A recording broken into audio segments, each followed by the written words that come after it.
নলিন সরকার street 2011 সাল। হাতিবাগান থেকে খান্না অব্দি রাস্তা স্তম্ভিত হয়ে গেছিল 6 দিন 8 দিন। তো সে বছর আমি ভিড়ের মধ্যে থেকে একটা জুতো খেয়েছিলাম, আমার কাছে ছুঁড়ে এসেছিল। আমি একবারও রেগে যাইনি। আমি তাকে বলেছিলাম যে আপনি আমাকে একদম সুযোগ্য সম্মান দিয়েছেন, বলে এত ভালো কাজ করেছেন কেন। নমস্কার, এই অধমের নাম সনাতন দিন্ডা। আমি মূলত একজন ভিজুয়াল আর্টিস্ট। পশুর বিনাশিনী রূপ, সিংহবাহিনী রূপ, সেই রূপটাকে নিয়েই আমি একটু এদিক ওদিক করি।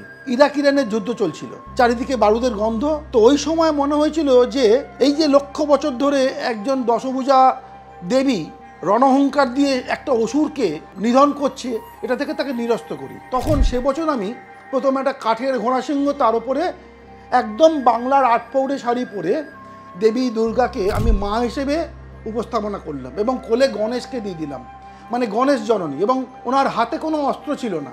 ওই গায়ত্রী মন্ত্র যে জপের মুদ্রাগুলো, সেই মুদ্রাগুলো ওনার হাতে ছিল। শাস্ত্রতে বলা হয়েছে যে কোনো নারী গায়ত্রী মন্ত্র জপ করতে পারবে না। এই যে একটা অদ্ভুত সবিনিস্টিক কালচার, এটাকেও আমি ব্রেক করেছিলাম সেই বছরে।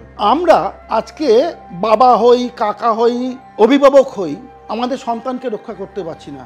তাহলে এই সময়ে দাঁড়িয়ে আমার দরকার যে আমার নিরস্ত্র দুর্গা মাকে আমি আবার অস্ত্র তুলে দেবো।